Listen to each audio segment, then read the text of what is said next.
உலகெங்கிலும் இருக்கும் பிகேன் பக்தி நேயர்கள் அனைவருக்கும் வணக்கம். நான் உங்கள் ராம்ஜி. இந்த கடகராசிக்காரர்களுக்கெல்லாம் அந்த எட்டுக்குடையவன் உங்களுக்கு தன்னால் 10லே குரு 8லே சனி இருந்தார். இந்த சனி வக்கரம் பெறுகிறார். இதை விட ஒரு சூப்பரான விஷயம் எதுவுமே கிடையாது. 8ஆம் இடத்திலே இருந்த சனி 9ஆம் இடத்திற்கு சென்றார். இப்போ எட்டுக்குடையவன் வக்கரமாகிறார். 7குடையவனும் அவர் தான். இந்த 7 8குடையவன் வக்கரமாகும் பொழுது என்னென்ன நல்ல விஷயங்கள்லாம் ஏற்படும் என்பதை பார்க்கிறோம். 8குடையவன் வக்கரமாகும் பொழுது சொத்து சேரும். 8குடையவன் வக்கரமாகும் பொழுது பிளட்ஜ் பண்ணதெல்லாம் திரும்பி எடுப்பீங்க. எல்லாம் நல்ல விஷயந்தான் 8குடையவன் நல்லதாகும் போது. ஆனால் 7குடையவனும் நல்லதாகும் பொழுது என்ன பிரச்சனைகள் வருகிறது என்று பார்த்தோமேயானால் 7ஆம் இடம் என்பது என்ன என்றால் 7ஆம் இடம் என்பது விவாகஸ்தானம். அந்த விவாகஸ்தானத்துக்குடையவர் வக்கரம் பெறும்போது ஒரு மோசமான அமைப்பு. நிறைய பேருக்கு காதல் பிரச்சனை ஆகிறது. அதே மாதிரி 8ங்கிறது வழக்கு, வம்பு வழக்கு. அது வக்கரமாகும் போது வழக்குகளில் வெற்றி கிடைக்கும் கடகராசிக்காரர்களுக்கு. சும்மா போகிற போக்கில் ஏதோ ஒரு கேஸு சார், நமக்குன்னே வருது கேஸு. சும்மா ஏதாவது ஒரு பெட்டி கேஸாக இருக்கும். அந்த கேஸில் ஏதாவது மாட்டி விட்ருவாங்க.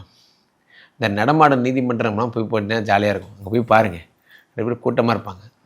பொது இடத்தில் சிறுநீர் கழித்தாயா? ஆம்னு சொல்லிவிட்டு அந்த ஆம்னு சொல்கிறதுக்காக நின்றுட்டு இருப்பான். என்ன அதுக்கு ஃபைன் கட்டுவாங்க, ஜட்ஜி சொல்லுவாங்க 500 கட்டுவாங்க அந்த மாதிரி. ஆனால் அந்த கேள்வியை அது தலை குனிஞ்சு ஒத்துக்கணும். அந்த நடமாடு வழக்கு பண்ணுறான். நமக்கு நேரம் சரியில்லைன்னா ஏதாவது ஒரு கேஸில் நம்ம போய் மாட்டுவோம். இந்த மாதிரி தான் மாதம் 25 நாள் லைசன்ஸ் எடுத்துகிட்டு போயிருப்போம். அன்றைக்கெல்லாம் மாட்ட மாட்டோம். ஒரே ஒரு நாள் சட்டையை மாற்றி போட்டு போயிட்டான், லைசன்ஸை மறந்து போயிட்டான். அன்றைக்கி கரெக்டாக பிடிச்சிருவாங்க. ஏன்னா அன்றைக்கி தான் நமக்கு வழக்கு வரணுன்றக்கே வந்துருச்சு. சார் உலகத்தில் ரொம்ப கரெக்டாக இருப்பான் பாருங்க, அவன் தான் போய் மாட்டிக்குவான். டெய்லி தப்பு பண்ணுற மாட்டவே மாட்டான். அது என்னவோ இந்த உலகத்தினுடைய ராசி. நானும் நிறைய பேரை பார்த்துட்டேன்.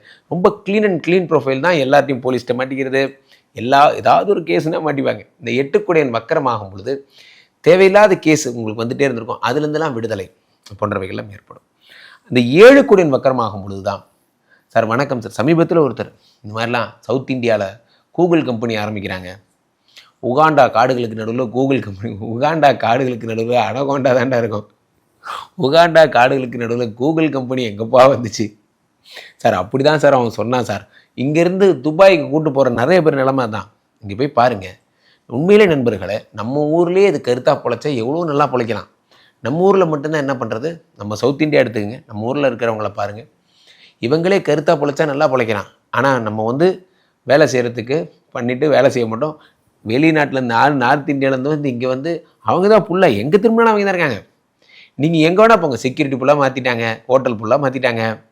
அவங்களுக்கு இது ஒரு ஃபாரின் மாதிரி.